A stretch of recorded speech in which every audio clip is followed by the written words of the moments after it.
Hey, what's up, everybody? This is going to be a WWE 2002 pay-per-view rewind. This will be the last edition of the series. But yeah, man, 2002 is my personal favorite year in WWE history, and a lot of people love the year as well. I think as far as talent goes and as far as actual pure wrestling, especially on television, it was definitely an awesome year. However, though, if you just watch the pay-per-views, it doesn't really tell the complete story of how awesome the WWE was that year. And as far as star power goes, I think you can make a legit case that 2002 was the most star-heavy year. But I think the year got off to a really slow start, to tell you the truth. I could completely understand if someone was very frustrated with the first 6 months of the year, especially after WrestleMania, leading up to WrestleMania as well. Austin was very, very frustrated. I just think you had so many egos at the time. And, someone was just going to pay the price. The most sensitive person out of the bunch, Rock, Triple H, Hogan, Undertaker, Stone Cold Steve Austin, the most sensitive person was definitely going to take a hit. And ironically, Austin was probably the guy that was de-pushed more so out of anybody out of that group. And he ended up walking out of the company, which is kind of ironic because I felt like as soon as Austin left, the product definitely got better. And then as far as the year goes, man, you just had so many returns. You had Triple H return, Hogan, Chris Benoit, Eddie Guerrero's comeback was amazing. And then to top it all off, Shawn Michaels had probably the best comeback in the history of the business, and Rey Mysterio as well. So it was just a magical year. It's a year that's never going to be duplicated. I just love it. And it's something, over the last couple of years, I'll be honest with you guys, a lot of the videos I do, I pretty much just do it to promote the companies. I'm not totally passionate about a lot of the stuff that I've been talking about recently, but one thing that's never going to change is my passion for this year. The WWE in 2002 was as good as it gets, in my opinion. So let's start off with the Royal Rumble of 2002. I wasn't crazy about the show, to be honest. Triple H just came back from his quad injury. He got surgery done by Dr. James Andrews, and he put on a lot of muscle in his comeback, injected a lot of life into the company. I think it was a great decision to have him win the Rumble. I think Austin winning would have been repetitive. I honestly don't think Angle was quite ready yet, even though, some people might tell you he was. Triple H had so much momentum. So I think it was a good decision for him to win the match. The actual Royal Rumble match, it was entertaining and everything. You had Undertaker actually get eliminated by Maven. You had so much star power there. And I would say this. I would say that the WWE made a great move in limiting the Rumble to 90 seconds for every entrant. Because back then, even in 2002, it was 2 minutes. And I felt the match kind of dragged at some points. But, yeah, man, Triple H, man, extremely over. Is definitely a good decision to have him win the Rumble. We actually eliminated Kurt Angle to officially win the Royal Rumble. And, they actually had Ric Flair taking on Vince McMahon in a street fight. I don't know. I wasn't so crazy about the Ric Flair being part owner of the company. You had owner versus owner here. I don't know. To tell you the truth, I think Flair wrestling kind of hurt some of these shows, to tell you the truth.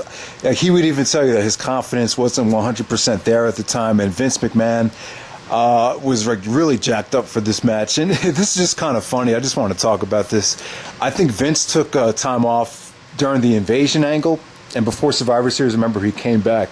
And one of the things he talked about, he just randomly stated, he was like, quite frankly, I'm in the best shape of my life. I went on a rigorous training routine. And he was in great shape, man. He looked jacked. And they just had a very bloody and vicious street fight here. But like I said, I wasn't a fan of Flair just coming back and wrestling right away. It just, I thought it kind of hurt the shows, to tell you the truth. And I don't know, I'm not a big Vince McMahon fan of him in the ring. But, this was fun. It was kind of a fun clash of personalities, the Vince McMahon-Flair street fight. I think PWI actually rated this at number 2 for the match of the year for 2002 for the half-year awards, which is kind of crazy. But, so the other match I'll talk about from this show is Chris Jericho taking on The Rock for the Undisputed Championship. Now, Jericho, if you read his book, he absolutely hated being Undisputed Champion. He felt like he was under a lot of stress, constantly being criticized by The Office. Some of the matches he had during the reign, I don't know, they just fell flat, and some of the booking and the storylines were just kind of idiotic looking back on it. And there was so much crap going on when Jericho was the Undisputed Champion. He just kind of became an afterthought. You know, for the first ever Undisputed Champion, you would have thought, you know, everything would pretty much revolve around him, but that really wasn't the case. And Jericho would even tell you in his book, his match against The Rock at the Royal Rumble was the only good thing that came from the Undisputed Championship reign. So yeah, and I definitely agree. This match with The Rock, it was great. Not as good as the match that they had in No Mercy 2001. So that's why it kind of gets overshadowed. But honestly, if you watch this match, I've never seen Jericho look better.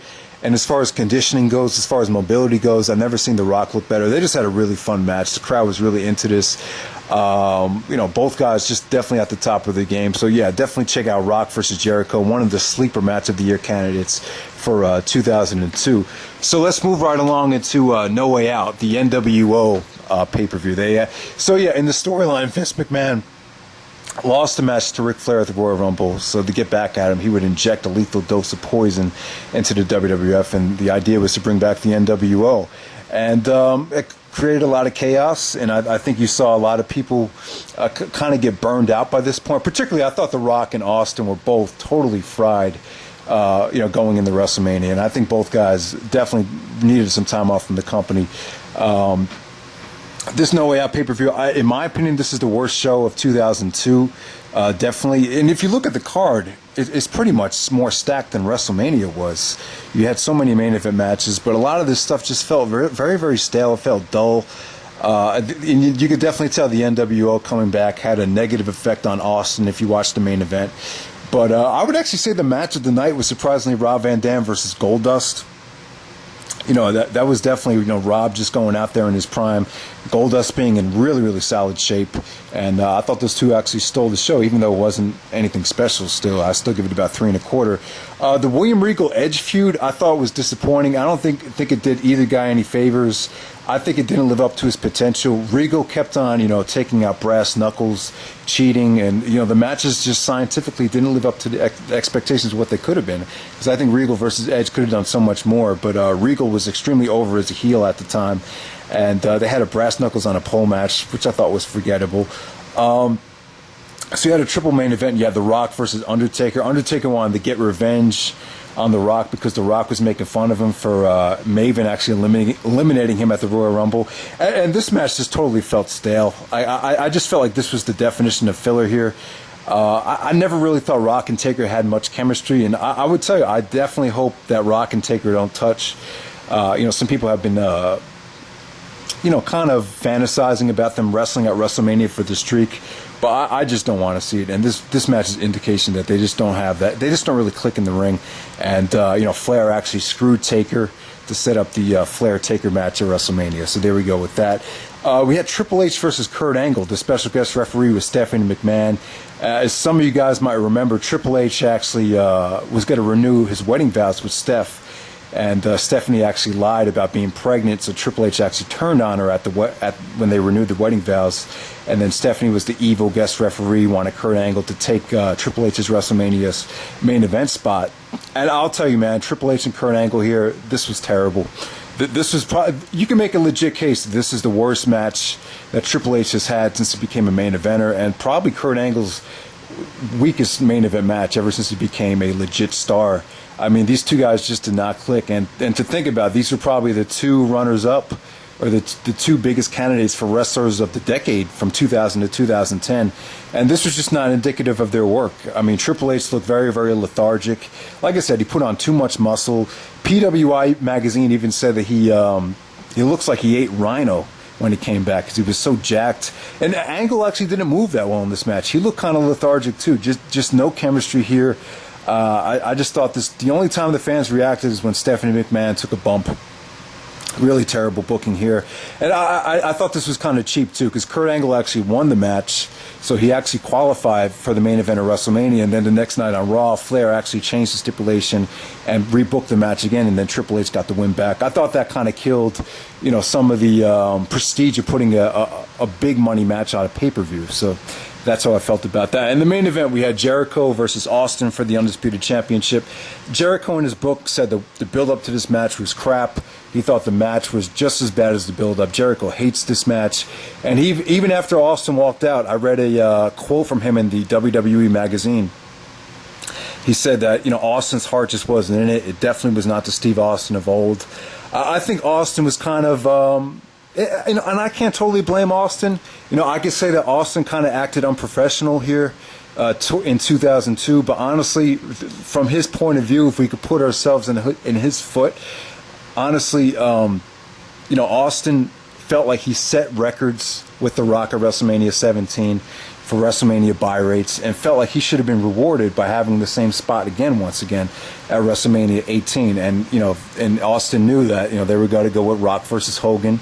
Austin's main rival, The Rock, was going to get that spot, and the guy that kind of sabotaged his career, some would say in WCW, was getting his spot as well. So Austin I think he kind of felt betrayed, and I think his heart was kind of broken.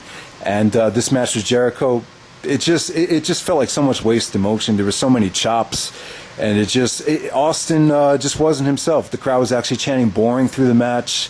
And I would tell you this, I thought Jericho brought it, man. Jericho was actually doing lion salts, 3/4 of the way across the ring, really busted his ass here, but the match just got no reaction. There were some good points in the match with Jericho doing the breakdown, or the finisher that The Miz uses now, the skull-breaking finale. He actually did that to Austin on the championship belt, but still, boom, like the crowd didn't even react to that. The NWO came out, cost Austin the match when the referee was down, and I just thought this was crappy. On paper, you would think Jericho and Austin is a blockbuster pay-per-view match, and this just did not deliver. This is probably one of the weakest main events you'll ever see, and probably one of the most underwhelming and disappointing main events in the history of the WWF. All right, so let's move along to WrestleMania 18. I actually did a full review of the show with my brother, so I'm not going to go too much into depth. I will say this. I think this is a great WrestleMania, and I would definitely say probably the best nostalgia show of all time. I did not expect this out of Hulk Hogan. I don't think anyone expected Hogan to perform the way he did here. Him and The Rock created WrestleMania magic. There's no doubt about that. But as far as the show from top to bottom, like I said, I thought the Flair Taker match was great nostalgia. Even the NWO stuff with Austin, Scott Hall versus Steve Austin, I thought was fun. Even some people do hate the match.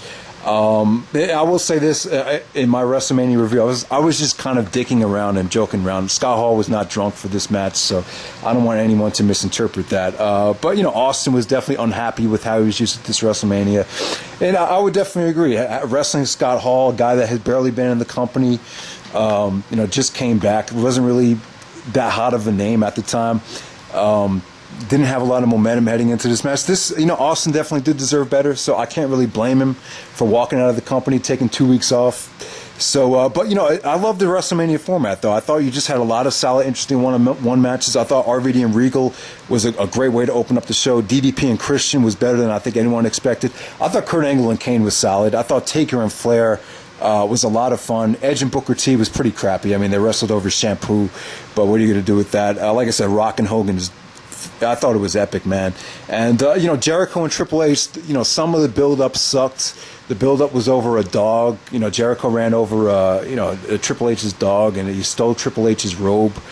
Stephanie McMahon was, actually managing Jericho at the time. So a lot of the build-up revolved around Stephanie and Triple H. But still, I still thought the match was really, really good, though. I think if they had wrestled in front of a better crowd, and if the crowd wasn't burned out, would have came across much better. And I thought the story of the match was great too, with Jericho going to work on Triple H's quad. I thought that was really, really cool. I thought the ending was good. The match was not that bad. This is definitely, if you think about it, it's definitely still is one of the better WrestleMania matches in WrestleMania history. It's just disappointing considering how strong Jericho and Triple H worked together in 2000. I would definitely say that. And the fact that it did go last, I think it actually helped in the long run. I think it made the championship seem more important. I know Triple H lobbied for it. Triple H said if that match is not going to last, and you piss on everybody that's held the belt before. So I would actually say Triple H's politics actually paid off in a good way for the rest of 2002, because, well, I'll be honest, the Undisputed Championship felt very, very strong and very important throughout the summertime. And by the time Brock had it, I thought because this match actually went last, it made Lesnar winning the championship it made it feel that much more important. So there we go with that. WrestleMania 18, like I said, probably the best nostalgia show of all time. And if you want to see the full review, definitely check out the link in the description. All right, so move on to Backlash of 2002. I thought this was another solid show. Billy Kidman and Tajiri for the Cruiserweight title was actually very, very refreshing. This actually, I think PWI actually had just third in the matches of the half-year list that they put together. So, yeah, I mean, the Cruiserweight Championship, no, I don't think WWE really utilized it to its full potential, but, Kidman and Tajiri, it felt like a solid WCW versus ECW matchup. Brock Lesnar made his WWE pay-per-view debut here against Jeff Hardy. Lesnar was a beast here. Everyone was going apeshit over him when he first debuted after WrestleMania. So, yeah, that was Edge and Kurt Angle had their show-stealing match at Backlash. This is the match of the night. I think the great thing about the Edge-Angle feud is Edge was having a tough time, man, as a singles wrestler. Even in his documentary, he felt like he was kind of directionless, was having a tough time really gaining any type of momentum. And Angle, Angle kind of got the Austin treatment. Angle kind of got the push the same way Austin did. But the difference between Angle and Austin was that Angle kind of used it as motivation, and Austin kind of used it as an excuse to kind of walk out of the company. But, it is what it is. I think both Edge and Angle needed each other at the time, and instead of just like dwelling and making and looking for excuses, they just both busted their ass and put on awesome matches. And this definitely set the tone for their great feud. Definitely a great match to set up the hair versus hair match. Angle, you could definitely tell Angle was pissed at how he was used to WrestleMania and used that as fuel to have a great series of matches with Edge. And these two guys definitely stole the show. Angle's athleticism increased, his conditioning got better, and Edge, in my opinion, Edge's best work was in 2002. He was in the best shape of his life at the time. Rob Van Dam versus Eddie Guerrero for the IC title. At the time, I thought this was disappointing because I felt like RVD was kind of dominated by Eddie here, but I got to give Eddie Guerrero credit. This was a great statement match. He actually was fired by the WWE in November. I think he had a DUI stop. I think they found him on drug charges. He actually went to rehab. And, man, he definitely used Ring of Honor in the Indies to get himself back into shape, started hitting the gym. He just looked so much more inspired here. He looked awesome here. Eddie pretty much dominated the offense, but it was a great statement match, a great comeback match, pretty much personifies how great Eddie Guerrero's comeback was. He actually defeated Rob Van Dam with the Frog Splash, and definitely a great way to start off the RVD Eddie Guerrero feud. Personally for me, I just want to say this. I think RVD and Eddie should have had a Frog Splash match. It could have been like a 30-minute Iron Man match. Whoever scores the most Frog Splashes in a half hour wins the belt, wins the feud. So that's another thing that I think WWE kind of dropped the ball on. I think the RVD Eddie stuff, I think that could have been explored a little bit more. But yeah, this is, like I said, man, Eddie Guerrero, one of the most inspirational matches ever. If you see what happened to Eddie in November, and then you see the type of performance Eddie puts on a couple months later, it's a very inspirational performance. All right, next up we have Stone Cold Steve Austin taking on The Undertaker. This is a number-1 contenders match for the Undisputed Championship. And, they started doing this whole storyline with Flair screwing Austin. Taker actually beat Austin when Austin has his foot on the rope. This is probably one of the more underrated Austin Taker matches. It's a little bit more old school, but at the same time, I thought it was underrated. I thought they told a nice story. They didn't go crazy. It was a nice old school wrestling match, and I thought the crowd was great here. And some people might find it boring, but I thought the Austin Flair thing was actually a lot of fun, even though Austin's heart pretty much wasn't in it. But I would definitely say that was probably the most underrated Taker Austin match, without a doubt. And then the Undisputed Championship, you had Triple H taking on Hulk Hogan, Hollywood Hogan here for the Undisputed title. I would say this about the match. I would say that it was great for Triple H because Triple H was having a tough time putting on great matches because he was having a tough time coming back from that quad injury. With putting on so much muscle was not a good thing to do. But him wrestling Hogan here, he felt comfortable because he could take his time. Hogan was wanting to wrestle at a slower pace. So it was a nice old school match with Triple H playing a heel in the match, picking Hogan's body parts, picking Hogan apart, just kind of, going after his knee. And, the match is very, very slow paced. Not everyone's going to like it, but I do love what they did here with the booking. Jericho was jealous that Hogan could just totally get a title shot out of nowhere, and he felt like anyone could just win the title. So Jericho was trying to screw Hogan, and then Taker was the number 1 contender.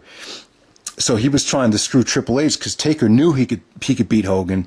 So I like the story there. I like the interference. I love the ending. I think it was a good decision, to tell you the truth, at the time, because Hogan had so much momentum, and Vince McMahon thought it was a great decision to put the belt on Hogan. It was a great way to capitalize on this new resurgence of Hulkamania. So I could totally understand that, but at the same time, Triple H would tell you, and I could totally understand Triple H feeling this way. Triple H felt like he injected so much life into the company after coming back that he felt like Hogan kind of killed his momentum, and Triple H did not think it was a good decision, and so there's mixed feelings about it. And I think you can make a legit argument that Hogan coming back and winning the title kind of set things back a little bit, but at the time, Vince McMahon thought Hogan was onto something. He thought it would really be a nice way to kind of cap off the Hulkamania thing. So I can't really blame him for that, because you hear some of the stuff that happened in Montreal with Hogan getting a standing ovation. It was just something that couldn't be ignored. So Hogan thought Vince made a great decision, and I can't really knock him for that. All right, so let's move on to Judgment Day of 2002. This was definitely a great show here, man. RVD and Eddie Guerrero for the Intercontinental title. I thought this was better than their Backlash match. They opened up the show. They did so much awesome stuff in this match. They did surfboards, backslides. Technically this was really, really good stuff. And definitely I could not get enough of RVD and Eddie Guerrero in 2002. Also here you had Stone Cold Steve Austin taking on the Big Show and Ric Flair. Big Show actually turned and went to the NWO, and Flair actually kind of just used him here. It was a handicap match. This is where they started doing the what woo thing. Like Flair would do a chop, and then they would go like woo, and then Austin would do a Flair, and they'd be like what? So that was pretty cool. But this is Austin's last pay-per-view match before he walked out of the company. And so we had Kurt Angle versus Edge, the hair versus hair match, probably even better than their Backlash match. Just a lot of fun. Edge actually defeated Kurt Angle, and Kurt Angle finally shaved his head. Angle was kind of going bald at the time. He had a receding hairline, so it made a lot of sense. It was kind of corny the way they did it. Angle kind of, ran out of the ring, was running around backstage. Edge actually had to chase him down so he could finally shave his head. But, it was cool. I think Angle actually shaving his head benefited him in his career, to tell you the truth. And this is one of Edge's breakout matches, without a doubt. This is definitely the match of the night, and definitely a match of the year candidate for 2002. Next up, we had Chris Jericho versus Triple H, the Hell in a Cell match. I thought this was great, actually. I think it's probably one of the more underrated Hell in a Cell matches. At the time, everybody was saying match of the year, match of the year. That was awesome. But, looking back on it, it doesn't really get talked about that much. I think people were kind of in awe of, seeing two guys go to the top of the Hell in a Cell and taking the bumps that they did. I thought it was really innovative here how they had Tim White get taken out of the match. He actually got hurt in the Hell in a Cell, and they actually used that in the storyline a couple years later about how the referees were so scared to referee a Hell in a Cell match because anything could happen. That was cool. And in this match, I felt like Jericho really tried to evolve himself. He kind of went away from the high flying, went away from the lion salts, the springboard drop kicks, and he put on some muscle here and tried to kind of outbody Triple H, kind of outpower him with his size and new muscle here. And I don't really know if it really worked because Jericho started putting on a lot of weight at this time. But definitely this is a great way to hide Triple H's weaknesses in the ring with his mobility, and they kind of relied on the hardcore stuff and the Cell to kind of have a great match, and it worked out beautifully. I thought this was really, really good stuff. Like I said, they went on top of the Hell in a Cell. There was the Walls of Jericho. Triple H actually took a backdrop on the Cell, which is very, very scary, because if for some reason if that gave way, Triple H's career would have ended there. So that was a very questionable bump there, and Triple H actually pedigreed Jericho on the top of the Cell. So that was just an awesome spectacle of a match. And then the main event, Hogan actually defended the Undisputed Championship against The Undertaker. A lot of people don't like this match. I thought it was fun. I didn't think it was anything special. But I love the storyline, though, because Taker knew that he could easily defeat Hogan, and that's what he did. I thought this was probably Taker's best part of his American Badass gimmick. You know, he got the haircut, he got the new theme song, he started acting more like a legit badass here, so definitely it was a great way to start the summer of Taker, where he just had that awesome 2-month Undisputed Championship reign. So there we go with that. I thought Judgment Day was definitely a hell of a fun pay-per-view, and it's very rare on DVD, so if you haven't seen this on DVD yet, try to pick it up, because it's very rare. So let's move on to King of the Ring, 2002. I actually like this show, and kind of for sentimental reasons. You know, for me, I used to watch the pay-per-views with my friends at the time. We used to this is the first pay-per-view where we actually had a pay-per-view pool. Everyone would give in $5, and then whoever got the most matches right would get all the money. So this is the first time we did it, so we were just like on the edge of our seat for some of this stuff. I remember the Jericho RVD match. Everybody was going crazy because, you know, we were excited to see the outcomes, because everything meant something. I remember when Jericho hit the line, everybody thought that was it. It was like 1, 2, and then like when Van Dam kicked out, I was like, oh shit. So yeah, I thought Jericho and RVD had a hell of an opening match, the semifinal match. I always thought Jericho and RVD worked well together. I think this match is very underrated. I think it's a 4-star opener. And the funny fact about this match was Jericho, at the time, he actually was reading some of the feedback on his site, and some of the people started trashing the match, saying it was one of Jericho's worst matches of his career. And then Jericho went on this huge rant about how internet fans are spoiled and how he would stop posting on the internet. So that was kind of funny, and people might remember that. Test and Brock Lesnar. I thought this was solid, man. You know, Test actually said on SmackDown, the next big thing is going to get the next big boot. So I thought that was funny. So, you know, Test and Lesnar had a solid match. Hurricane and Jamie Noble. I love Jamie Noble's character with Nydia. How, you know, Noble won the Cruiserweight Championship to start off the summertime. I thought that was a fun match. Flair and Eddie Guerrero. Now, Eddie Guerrero was supposed to wrestle Austin, but Austin walked out. It's a shame, because Austin and Eddie Guerrero, I thought that would have been a hell of a feud, a hell of a match right there. But I don't know. I would say this. I think in the long run, I think Austin walking out of the company was good for Eddie. I really don't know if the Austin Eddie Guerrero feud would have helped Eddie. I don't know if Austin was going to dominate the feud and just ultimately get the win over Eddie at the King of the Ring. You know, maybe that wouldn't have benefited Eddie Guerrero. So that's something to think about right there. Hogan versus Kurt Angle. We had Hollywood Hulk Hogan versus Kurt Angle. I thought this was great. I thought this was probably, you know, The Rock and Hogan was awesome stuff. But I feel as far as technically and as far as just an actual match, I think Kurt Angle probably carried Hogan to one of his best matches ever here. Angle was just at the top of his game, and I just love what they did here. This is a lot of fun, and the ending was just sick with Angle countering the leg drop into an ankle lock. Hogan tapping out to the ankle lock was definitely a mark-out moment here. I remember going crazy, and you know, Hogan versus Angle was definitely a lot of fun, much better than I think anyone thought it had a chance of being. So definitely good stuff there.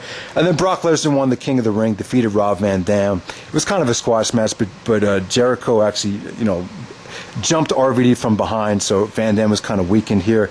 This is a nice way to start the Brock RVD little rivalry before SummerSlam. So it was, yeah, I mean, I thought the match was short and sweet, and I think Lesnar winning the King of the Ring, good decision, even though at the time I was really dying for RVD to win this thing. And the main event, we had Undertaker versus Triple H for the Undisputed Championship. This match was bad. I mean, definitely. It was just, I don't know, it's so funny to think about, because this happened 10 years earlier. And now to think 10 years later, Triple H and Undertaker will wrestle so much better matches at WrestleMania. I mean, it was just, I think this match kind of proves a point that age really doesn't mean that much. You know, Taker was battling through injury. He had some weight problems after he came back as the American Badass guy. And, you know, Triple H actually hurt his elbow on SmackDown from a Taker chair shot. So, you know, I think both guys were injured. The crowd was kind of dead. For whatever reason, this just did not really flow that good. The Rock actually came out and, you know, started his little feud with The Undertaker. This is when The Rock tried to save the company after Austin walked out, and then he came out and said, "The Rock, King of the Ring, The Rock." So there we go with that. This match was, like I said, man, this is definitely probably the worst Undertaker Triple H match, and probably the worst main event of 2002. And you know, some people hate this show. I think the show was actually voted the worst show of 2002 by the Pro Wrestling Observer, and I will blame it on the main event because I thought the rest of the card was a lot of fun. All right, so let's move on to Vengeance of 2002. I thought the show was a lot of fun as well. This is definitely, you could feel 2002 start to get better here, more exciting. Eric Bischoff came in, him and Stephanie McMahon started the brand extension feud. You know, Eric Bischoff was the general manager of Raw. Stephanie was the general manager of SmackDown. It was an exciting time because you saw talent, you know, start showing up on different shows. You know, Bischoff was trying to steal talent from SmackDown. Stephanie was trying to steal talent from Raw. And I thought the storylines here were definitely a lot of fun heading into SummerSlam, without a doubt. So yeah, Chris Benoit came back, teamed up with Eddie Guerrero to take on Bubba Ray Dudley and Spike Dudley in a tables match. It was solid and everything, but I'll say this: Benoit and Guerrero definitely made 2002 a lot better, especially Benoit. When Benoit came back, you could just tell the pay-per-views got better, the television matches got better. You know, Benoit coming back was definitely great for the company. And you know, it's funny because, you know, he's one of the few guys, when coming back from neck surgery, you know, Benoit didn't tone his style down at all. I would say, if anything, Benoit actually got more aggressive and more intensity here. They started calling Benoit Mr. Ruthless Aggression. You know, Benoit and Brock Lesnar kind of ushered in this new era in 2002 called the Ruthless Aggression era. So that was cool right there. You know, Jamie Noble and Billy Kidman, they had a solid match for the Cruiserweight Championship. John Cena actually made his pay-per-view debut against Chris Jericho here. This is when Cena was the Ruthless Aggression Cena. Once again, he was another guy's kind of ushering in this new Ruthless Aggression era. And Jericho thought he was a punk-nosed kid. He wanted to end his career before it started. And surprisingly, Jericho did the job here, jobbed to Cena. And I think this is a mistake. I don't see how you could be the undisputed champion of the world, main event WrestleMania, and then all of a sudden you start losing to guys like Cena, the rookie Cena, and Ric Flair. I don't know. I think that was questionable booking by the WWE there. But I'll give Jericho credit, though, for being a team player. Rob Van Dam versus Brock Lesnar for the Intercontinental Championship. This was so much fun. And I'm going to steal a quote from Paul Heyman. Paul Heyman actually said, I remember reading an interview, he said that this match was so good that he thought it was better than sex, at least the sex that he's had. So, which is probably not really saying that much, because I can imagine Paul Heyman probably hasn't had the privilege of banging a lot of hot girls. But still, Rob Van Dam and Brock Lesnar for the Intercontinental Championship. This was a disqualification, but still, they were in RVD's hometown of Michigan here. So these guys just rocked the house. I thought it was an awesome mix of styles. This is underrated, though. I think this match kind of gets overlooked because it was a disqualification. But while this lasted, I mean, the crowd was red hot for RVD. RVD was so over here. And if you think Rob Van Dam should not have had a championship reign in 2002, watch this match. You could definitely tell RVD was ready for it. And Brock was just at the top of his game. This is so much fun. And, you know, like Paul Heyman said, he thought the match was better than sex. So I think that pretty much speaks for itself. Booker T turned face. He got kicked out of the NWO and faced the Big Show, who was still part of the New World Order at the time, and they had a nice no DQ match there. The Un-Americans, Lance Storm and Christian, formed the Un-American stable, and they actually beat Hogan and Edge for the tag team championships. That was a fun match. Then the main event, we probably had the best triple threat match of the year, or the best triple threat match in WWE history up to that point. You had Undertaker defending the Undisputed Championship against The Rock. As you guys know, The Rock actually cost Taker the match at King of the Ring by accident. So Taker and Rock were in the midst of this feud, and then Kurt Angle was kind of the wild card here. They put him in the triple threat match to guarantee that it would be a great main event. And give Angle credit, man. This is definitely him being a team player. I think the original plan was to have Triple H in this match, but Triple H was hurt from having a bad elbow. So definitely Kurt Angle came in and made this match so much better. Angle was just at the top of his game here. You know, like I said, this match is so much fun. They all use each other's finishers. You saw so many great near falls here. I mean, I would say this match is just fun. Just have fun with this. Probably the funnest triple threat match you'll ever see. Just Rock winning the Undisputed Championship really got everyone pumped up for SummerSlam because it set the tone for Rock versus Brock. So yeah, I thought Vengeance was definitely a very, very fun show. So next up we have SummerSlam 2002. As you guys might know, I actually did review this show. It was probably one of my favorite videos I ever did. And, you know, as you guys know, I think this is probably my favorite show ever. I mean, look at the card from top to bottom. Right from Rey Mysterio to Angle, Edge, Eddie Guerrero, Flair, Jericho, Benoit, RVD, Undertaker, Tazz, Shawn Michaels comeback against Triple H. That speaks for itself. The video package, the match, the aftermath, it's just great stuff. And Rock and Brock Lesnar, you know, both guys just training their asses off to see who's the best guy. I mean, this is never going to be duplicated. You know, just if you want to see a more in-depth review, just go watch the review I did back in 2009. But yeah, man, I love SummerSlam 2002. Definitely an awesome show. So let's go right into Unforgiven of 2002. We got Brock Lesnar on the cover. The next big thing has arrived. This is a very, very underrated show, in my opinion. The 8-man tag to start off: Kane, Booker T, Goldust, and Bubba Ray taking on the Un-Americans. You know, I'll give those Un-American guys credit, man. That they probably did not want to do that gimmick. I'm sure they took a lot of heat from people with it, but you know, they got the job done. So at the time, I think this was Test, William Regal, Lance Storm, and Christian as the Un-Americans. Jericho and Flair was cool booking. You know, Flair actually was outsmarted by Jericho. Flair fell for the oldest trick in the book. Jericho played possum with an injury and behind the referee's back. Jericho just stands up, puts Flair in the walls of Jericho. And definitely, this match was great because it beautifully set up the Flair heel turn later on in the night, with Flair actually turning on RVD. So I thought that was great. Edge and Eddie Guerrero, you could definitely tell they're in Los Angeles here. As you guys know, Los Angeles has a very, very heavy Latino demographic, and this is when Eddie started gaining a lot of momentum. They definitely were on Eddie's side here. He got a nice victory over Edge. It was a nice follow-up. A much better match than the SummerSlam match, which I thought the SummerSlam match was great, but this was even better. That sunset flip spot was brutal. I think that's where probably Edge started getting some of those neck problems. So yeah, good stuff there. Triple H versus Rob Van Dam.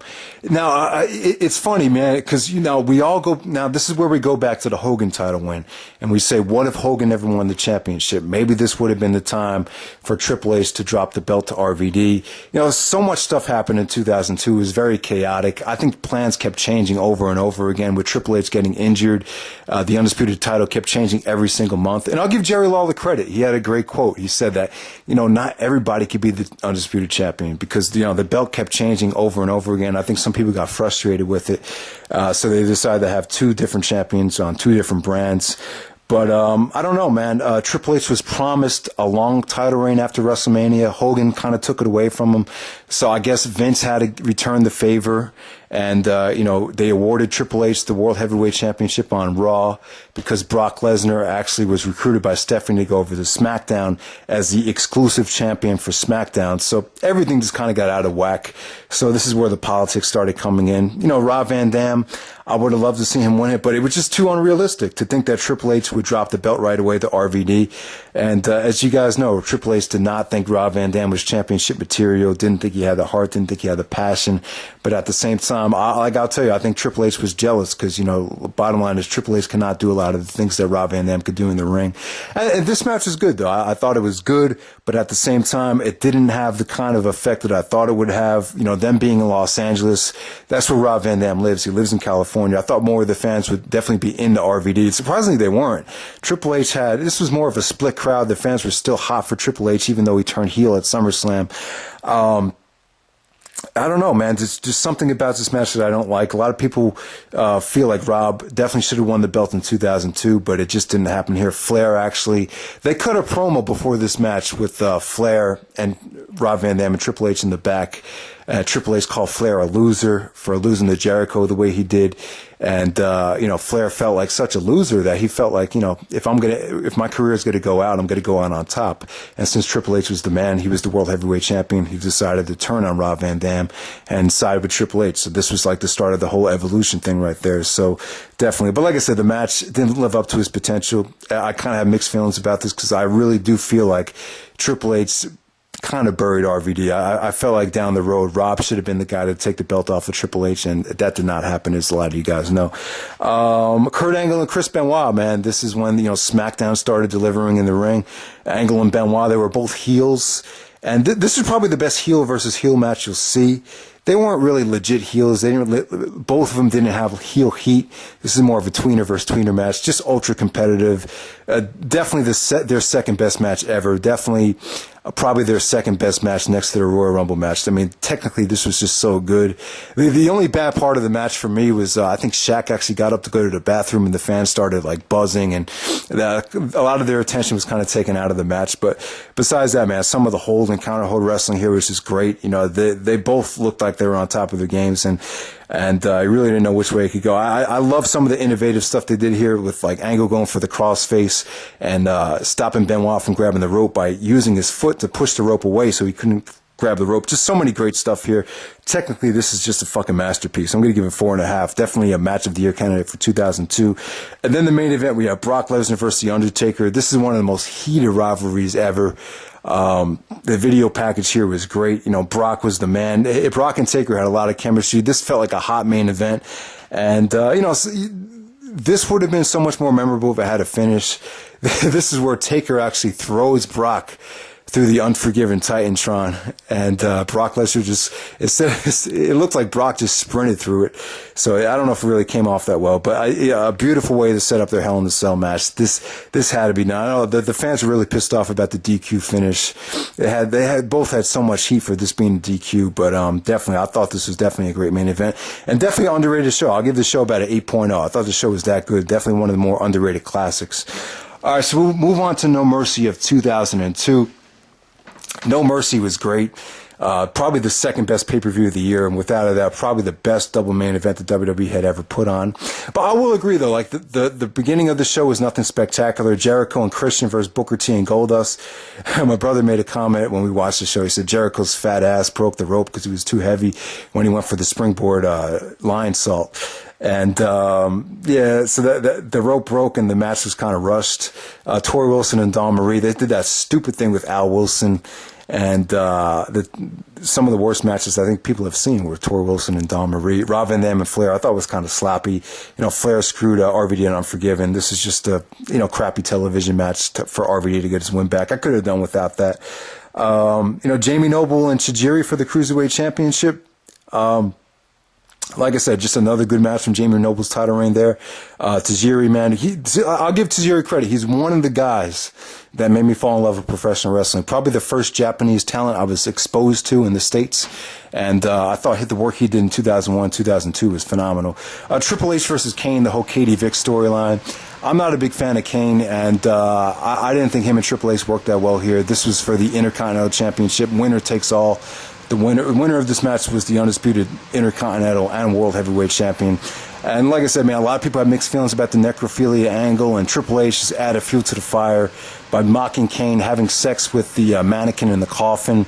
A lot of people, including The Rock, thought the storyline was in poor taste. But I don't know. I thought it made 2002 kind of feel really, really unique, though, because on Raw you had all this, you know, all these crappy storylines going on. A lot of people thought the storylines went to shit in 2002, which is why a lot of people got turned off from the business, even though it was full of talent.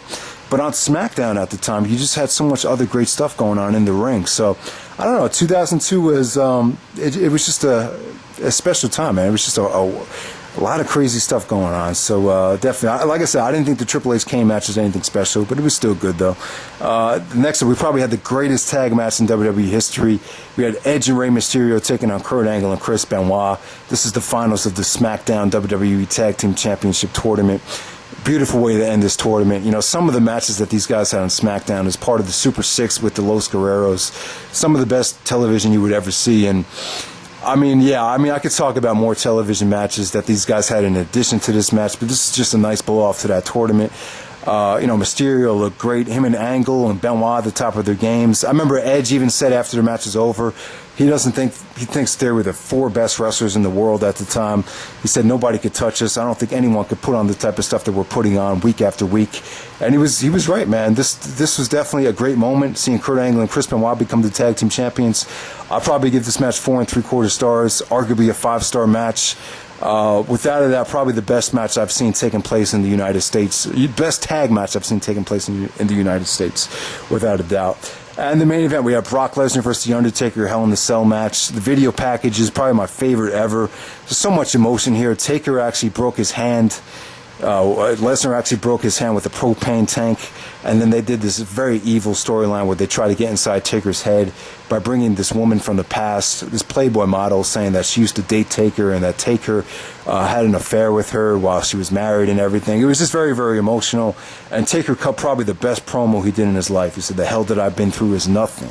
It's nothing compared to the hell that I'm going to put Brock Lesnar through at Hell in a Cell." So I just thought this had so much emotion here, and in the Hell in a Cell, Paul Heyman's role was great. I thought Heyman actually made this match so much better with what he did, antagonizing Undertaker and Taker grabbing Heyman by the tie, blooding him up, and Taker's Heyman actually trying to motivate Brock as the match went on. Brock actually got stronger as the match progressed. Brock actually took a chair, tried to dissect Taker and kind of rip apart the cast. I mean, just great psychology here. The ending, Brock F5ing Undertaker and Taker being all bloody, and then looking up as Brock is dominating him and standing over him at the top of the cell with the championship. It was just symbolic of kind of like a passing of the torch. So just definitely an awesome main event. Definitely check out that Hell in a Cell match. That's probably my personal favorite Hell in a Cell match, the Brock Lesnar Undertaker match. Next up, we actually have Survivor Series. You can make a legit case to the greatest Survivor Series of all time. A lot of it has to do with just the main event, with the Elimination Chamber, the very chaotic but yet epic Elimination Chamber match. I mean, this show from top to bottom was just so much fun, but I'm just going to talk about the main points here. You actually have Brock Lesnar taking on the Big Show. Brock got like the biggest pop ever when he came out. Brock actually did F5 the Big Show, but Paul Heyman actually turned on him.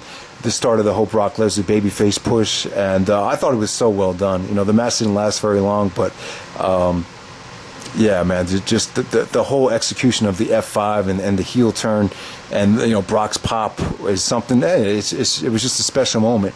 The triple threat match for the tag team elimination match, you had Edge and Rey Mysterio, Kurt Angle and Chris Benoit, and the Guerreros. It wasn't a great way to blow off the whole Super Six thing.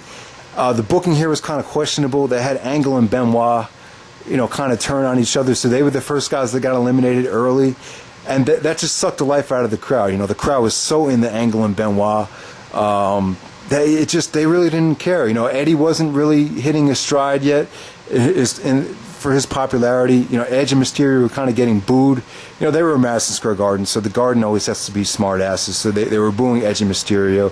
I even had people in school the next day telling me they were there and they were booing Mysterio and Edge for no reason at all, just to be jackasses. So, but yeah, man, before the Angle and Benoit got eliminated, there were so many double team moves here, so many awesome. I think the sunset German suplex spot was amazing. I think Eddie did a sunset flip, and then Benoit did a German to Edge. That was an awesome spot right there. But the Guerreros actually won the tag team championships. Like I said, the ending sequence of the match really didn't come off that great. I'll probably give this 3 3/4 stars. Kind of disappointing.